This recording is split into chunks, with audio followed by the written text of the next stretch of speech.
This is All India Radio.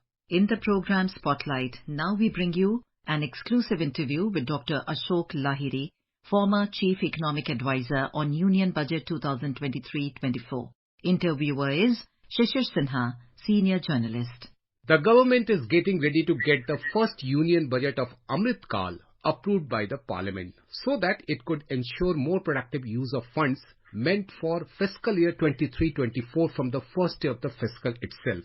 Meanwhile, Finance Minister Nirmala Sitharaman, along with team of Finance Ministry Secretaries and Chief Economic Advisor, touring various parts of the country to explain the fine prints of the budget to the people. Now, will this budget be foundation stay for Amrit Kal growth roadmap? To get the answer to this and many more questions, I am joined by member of the 15th Finance Commission and former Chief Economic Advisor, Dr. Ashok Lahiri. Dr. Lahiri, my first question to you, how this budget is good for the present and will be better for the future? I think there should be consensus that this budget does a fairly good job of reconciling the twin requirements of ensuring macroeconomic stability in an uncertain world, at the same time also encouraging growth or stimulating growth. It's a tall order.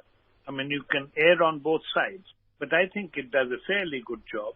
What it does, it increases your capital expenditure, and at the same time what it does is to reduce the fiscal deficit or put the fiscal deficit on a sliding path. I mean, if you do much of that fiscal consolidation, you may hurt growth.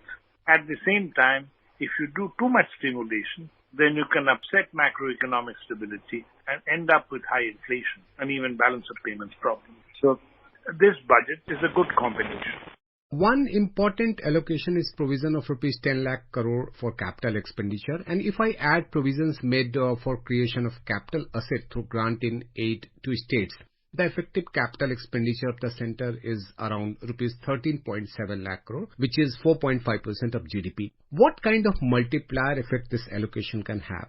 Difficult for this multiplier exactly is, but I will go with a number like 3 maybe. And how much extra income will it generate? Sometimes we are too focused on the short term. But given the fact that this is the Amrit Kal, what the Prime Minister said, that the Amrit Kal is for the next 25 years, and we have to become a developed country in the next 25 years. As you know, 2022 marked the 75th year of Indian independence, and 25 years will take us to the 100th year. Now, if you are having a plan as long as 100 years, then you have to lay the foundation of many things, and the dividend from such investments doesn't come in only in 1 year, but it will come slowly and surely through many years. And here, the most important thing is that apart from education and health, physical infrastructure is the most important necessity for high growth. And there you can include railways, you can include roadways, you can include waterways and ports, airports, and urban development. And I think this government on this budget puts enough emphasis on these aspects. One big concern is that despite higher capital expenditure, or we always say that is a kind of hand-holding impact, but we are not seeing the private investment picking up. Where is the problem and what kind of solutions government can provide?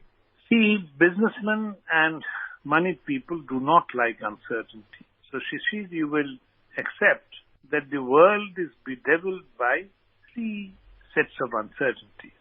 First is this Russia-Ukraine war. Second is related to it is the energy market uncertainty. As you know, Russia is a huge producer of petroleum, and given the fact that there is some kind of embargo on Russian hydrocarbon, the future of petroleum price is uncertain to say the least.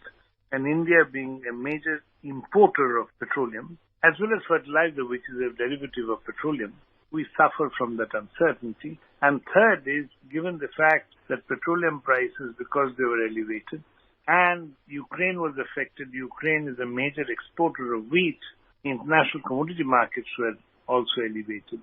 So inflation was high. Countries do not like inflation, particularly developed countries. So developed countries had inflation which was much higher than their tolerance level of 2%.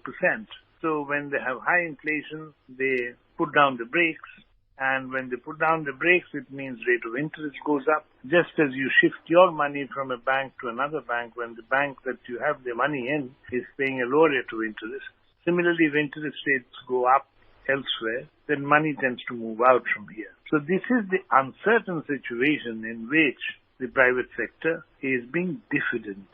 But at the same time, it is true that what will happen is that as soon as growth picks up and demand conditions improve and the businessmen realize that India is sort of not insulated from world development, yet our proportion of GDP that we export or import is much lower than what it is in China and East Asia. So these uncertainties will affect us less.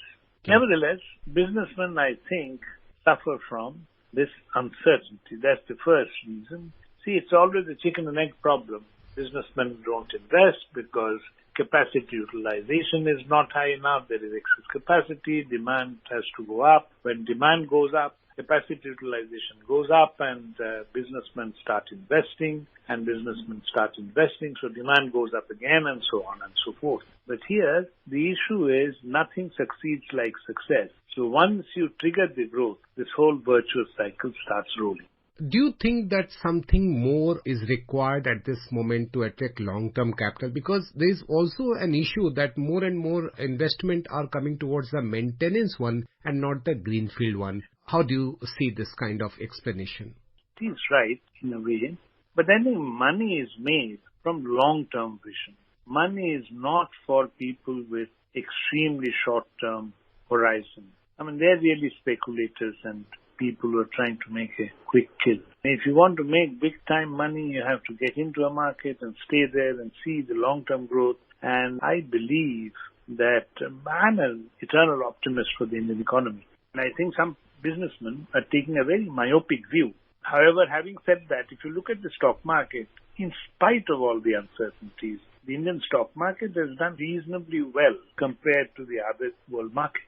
Now coming to the global uncertainty, do you think that the budget has factored in global uncertainty which may necessitate additional expenditure, what we saw during this current fiscal year at any given point of time during the next fiscal year? You see, when the fiscal deficit overshot in 2021, the reason was COVID-19. I mean, people had to be vaccinated. And there was also the problem of lockdowns and people were migrating from one place to another. The issue is, what will the central government be more worried about? Is it inflation or is it the growth faltering? One thing that you must keep in mind is that our exports and imports as a proportion of GDP is not anywhere as high as in China and East Asia. So since we did not have participate in the party when the opening up was taking place, we shouldn't also be suffering from the hangover from last night. So the relative isolation of the Indian economy from the world economy also results in the insulation of what happens in India vis-a-vis what happens abroad. And I think the uncertainty is there, but I don't know which uncertainty is more pronounced, whether commodity price shock or demand faltering. Perhaps the balance is towards demand faltering. Now coming to the fiscal deficit number, the current fiscal, the government has said that they are going to meet 6.4% as projected in budget, and for the next year it is 5.9%. Do you see this is a realistic fiscal deficit number? If you look at the government's performance over the years, fiscal marksmanship has not been too bad. And the only exception was 2021, the height of COVID pandemic. And I think at the height of COVID pandemic, the government should have busted the estimate as it did. And any reasonable government would have spent more than what they actually had budgeted. So I wouldn't be that concerned about the fact that they have been very conservative in their projection of fiscal deficit. And I will wait for the actual numbers to come in to see what actually does happen. My next question is about the new income tax regime, and the apprehension is that because of the more emphasis on new income tax regime which prescribes lower tax by sacrificing exemption, There is a fear that it may discourage household saving. Is this apprehension justified? The beauty of this system is the choice remains between the old regime and the new regime. If you think that you are saving simply because this tax exemption was there, that continues to be there under the old regime. You can go ahead and choose the old regime and keep doing what you're doing. On the other hand, if you think you want to avoid the compliance cost and not fill up so many forms and not look at all those complications, you can go for the new regime. So whatever is good for an individual or a non-corporate, in a way non-corporates will have best of both the worlds. If they find that the old regime is better than the new regime, they can continue. On the other hand, if they find that the new regime is better, they can choose the new regime. So I don't really understand why complication-free new regime should be affecting savings. My final question to you that now what more can be done to achieve higher growth trajectory? Because Prime Minister Narendra Modi has already announced that by 2047 the aim is to become a developed nation. So how to do that and what more to be done in this regard? See, I think the history of development shows us that there are three fundamental pillars of growth and development. That's education, health, and infrastructure.